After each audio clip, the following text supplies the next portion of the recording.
Welcome to Blizzard Fire. We hope this video helps fire up your solution. In this video, I will explain how to get the Vanguard Flame Winds skin in Call of Duty Mobile. This striking character uniform is a highly sought-after cosmetic, known for its intense fiery and windy visual effects.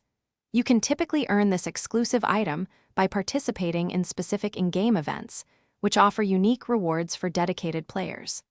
Let's dive into the details of how you can add this impressive skin to your collection. The main way to acquire the Vanguard Flame Winds skin is by engaging with the Challenge Headquarters event. To successfully unlock this fiery uniform, you need to reach a specific milestone, level 30 within the event's progression system. As you participate and complete challenges, you will advance through different levels, earning various rewards along the way, with the Flame Winds skin being a significant prize. To make progress in the Challenge Headquarters event and ultimately earn the skin, you will need to utilize your level-up points. These points are crucial for acquiring tokens, which directly contribute to your overall event progression and help you climb through the levels.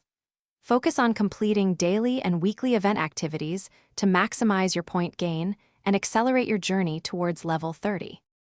Once obtained, the Vanguard Flame Winds skin truly stands out with its fiery uniform, red hair, and a striking purple mask. It also features a large purple backpack and several tactical cases and belts, adding to its dynamic look. Remember to consistently check the in-game event section for any updates or specific requirements to ensure you don't miss your chance to unlock this impressive character skin. Thanks for watching. If you found this helpful, don't forget to like and subscribe.